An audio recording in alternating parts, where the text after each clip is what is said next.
I want to take a moment and acknowledge that this has been a difficult week, and I think we're all struggling with things that are distracting and difficult.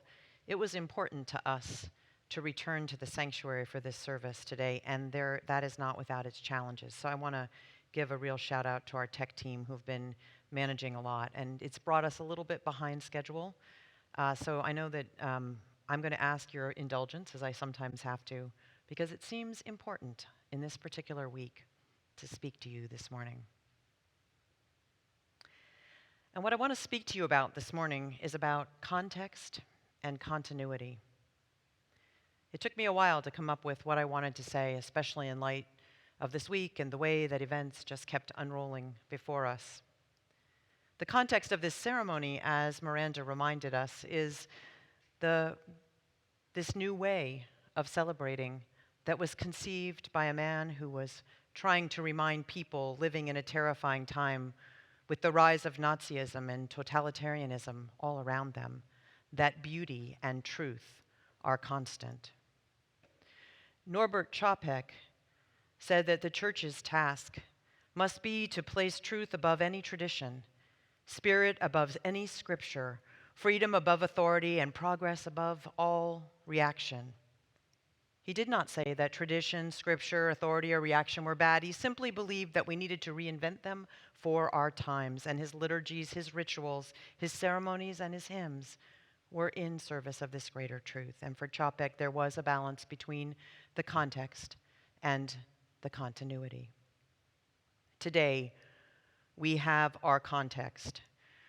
When we watch demonstrators in the street, we put their anger in context. We do this service today in the context of connection, hope, celebration, affirmation, yes, and also knowing there is deep grief and lamentation, deep anger, so much fear that we all live with every day now. We hear all of this, and it is true. Our goal is to value the truth and the spirit and the freedom and the progress. We don't have to do that alone. We can do it together, as both of our cultures tell us. And it's important. It's important today that we celebrate graduates in affirmations and that we also celebrate our children and that we take in and welcome a child today, because that was actually what brought the Chopek family to the Unitarian Church. It was the desire to find some new way of providing lasting values for their children. He believed that our religious education should actually instill in people the ability to have faith and confidence, to hope, to feel worship and reverence for life, to act out of charitable or selfless love, and to be conscientious. One characterized by these qualities could be said, he said, to be a truly religious person. For him, these ideals were the continuity, and the context was how we interpreted it in each time. And that is important for us today. Our context helps us temper and balance our continuity, for each generation reminds us that we have patterns that we need to let go of. Perhaps it is time to let go of the idea that one right answer exists and to bear faithful witness to a multitude of truths, to be less concerned about who is right and who is wrong, who is friend and who is enemy, and simply to hold together what we need to hold. Perhaps it is important this morning for some of us to let go of the idea that our enemy is the people in the streets demonstrating and rebelling against the taking of their lives time and time again. Many of them people of color, many of them young, many of them who were told 5 years ago that if they did not take to violence after the events of Ferguson, that people would rise up, people of goodwill, people would rise up and solve the systemic problems that cause this unnecessary loss of life. Perhaps it is time to let go of our guilt and just take the actions they are calling for. The family of the 3 killed most recently have asked for congressional oversight. They have asked us to ask our representatives for congressional investigation into police accountability. And perhaps it is time for us to listen. Perhaps we need to let go of the idea that our enemy is not The people on the other side of the political aisle, though we may very much need to change the balance to protect those who are wrongheadedly changing the very nature of our democracy, who are taking away our very basic rights, not the rights to not wear masks and protect ourselves, but the rights to vote, the rights to express our will, the rights to hold life more sacred than property. Perhaps our enemy is not each other. Perhaps it is not Asian against black. It is not black against Asian. It is not white against black. Perhaps it is not black against white. Though we do need to continue to do whatever we can to understand that our contexts are often so different, so diametrically different. That is powerful, and it keeps us separated. Perhaps we need to realize that our enemy is not those who are unemployed now, who do not have a way to know how they will get shelter or food. Perhaps it is important for us to turn towards those who have quietly become economic giants among us, amassing more and more of the resources of this nation to the end that many are without basic means. Perhaps it is important to recognize this as a reality which pits all of us against one another. Once again, the value which has become that property is more important than people. Perhaps,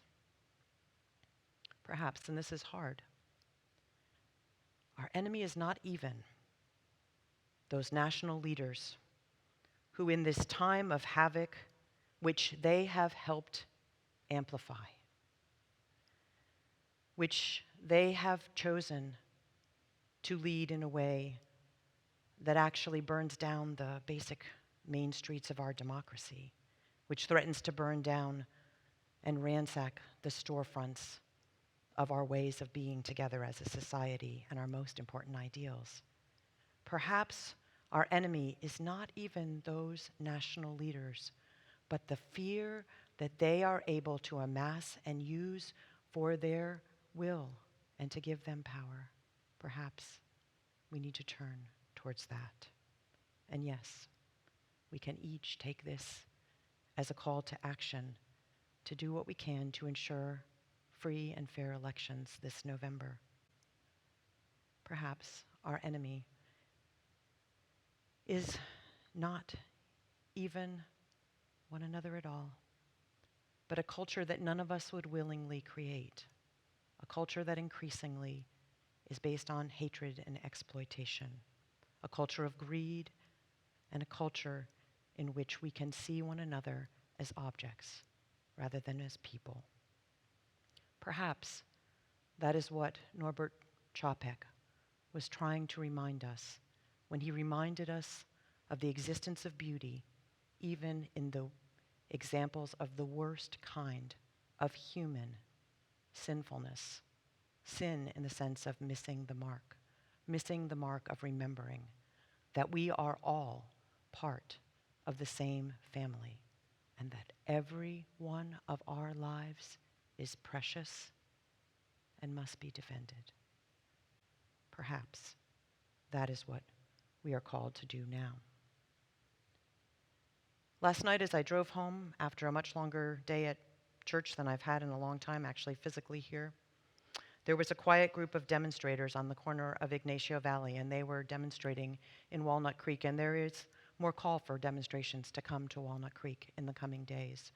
Why, you might ask? Well, perhaps we haven't been listening. About a year ago, a young man named Miles Hall lost his life, a man of African descent, at the hands and with the involvement of the Walnut Creek police.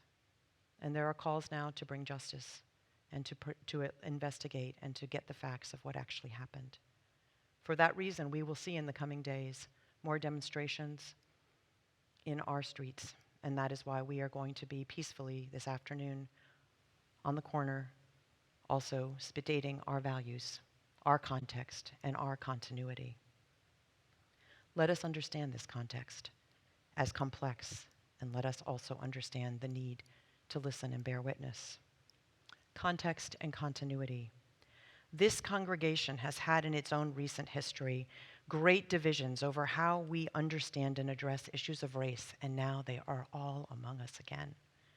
I will tell you that that in and of itself was paralyzing for me for a while this week. We've had these issues, though, in this congregation, not just in recent years, but since the 1960s and 70s, probably before that. In fact, I know they have been.